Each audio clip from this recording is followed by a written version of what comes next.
ఏంటి శ్వాన ఇలా వచ్చి ఒక బోయవాడు ప్రసాదం తీసుకొస్తే ప్రాణ స్వాహ అని చెప్పి మంత్రాలతో చేస్తే లేదు స్వాహ శివాయ స్వాహ రుద్రాయ స్వాహ హోమాల్లో చేస్తే ఆ హవిస్సులు తీసుకునే పరమాత్మ ఈనాడు ఒక బోయవాడి చేతిలో నుండి ఎంగిలి మాంసాన్ని తింటున్నారు ఏంటా అని చెప్పి ఆశ్చర్యపోయారు. అందరూ ఆశ్చర్యపోతే శివుడు విష్ణువు మాత్రమే నిశ్శబ్దంగా నవ్వుతూ ఉన్నారు. ఎందుకంటే శివస్య హృదయం విష్ణు విష్ణుశ్చ హృదయం శివ. శివుడికి విష్ణువుకి భేదమేమీ లేదు, రూపాల తేడా అంతే, రూపాలకు తేడా అంతే, ఇద్దరు వేరే ఏం కాదు. అలాంటి శివుడు కూర్చుంటే తినేశాడు. తినేస్తే అమ్మ నా తండ్రి తినేశాడని చెప్పి రోజు అలాగే తీసుకురావడం. తనకు తెలిసింది అదే, ఏమీ తెలియదు పాపం, అమాయకుడు. కానీ త్రికరణ శుద్ధిగా మాత్రమే తీసుకొస్తున్నాడు. తన త్రికరణ శుద్ధిలో కించిత్ కూడా మార్పు లేదు. నా తండ్రి ఉన్నాడు, నా తండ్రికి పెట్టాలి. తాను సంపాదించాడు, సంపాదించిన దాన్ని కొంత తీసుకొచ్చి పెట్టాడు. దీన్ని మన జీవితంలో అనుమతించుకోవడమే, పెద్ద విచిత్రం ఏం లేదు.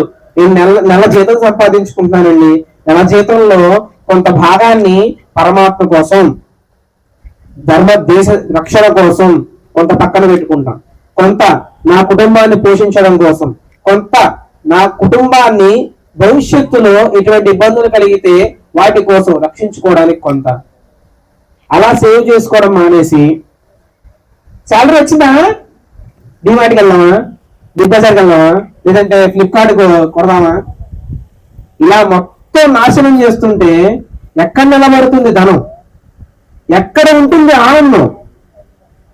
శాస్త్రంలో చెప్పబడి ధనం అంటే కేవలం గాంధీ బొమ్మ వేసినటువంటి కాగితాలు మాత్రమే కాదండి. శ్రీ సూక్తం మనందరికి అమ్మవారు తెలుసు కదా, అమ్మవారు పూజ చేసేటప్పుడు శ్రీ సూక్తం చెప్తారు.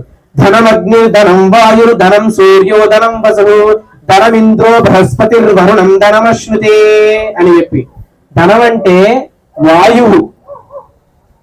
మనందరికీ తెలుసు కరోనా సిచ్యువేషన్ ఎంత భయంకరంగా ఉందో. ఆ సమయంలో గాలి కొనుక్కున్నారు. ఒక సిలిండర్ 10,000 25,000 కొనుక్కున్నారు. మొత్తం అంతా గాలిగా పీల్చుకుంటే చాలదా? చాలదు.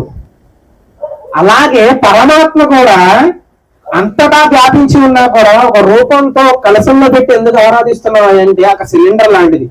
కష్టకాలంలో ఆ గాలితో నింపినటువంటి ఒక ఆకారంతో కూడుకున్నటువంటి స్తంభం నన్ను రక్షించింది, నన్ను కాపాడింది. ఆ సమయంలో మొత్తం అంతా కూడా దుష్ట రాక్షసులు నా చుట్టూ వ్యాపించి కరోనా అనే పేరుతో విజృంభిస్తుంటే కరోనా లేనటువంటి గాలిని ఆ యొక్క రూపంలో పరమాత్మ రూపంగా నాకు నేను చూస్తూ దానిలో ఉన్నటువంటి దాన్ని నేను స్వీకరించి ఆనందించాను. అది ఆస్తి కాదా? అది ఆస్తి కాదా? ఎంతమంది ప్రాణాలు నిలబడ్డాయి.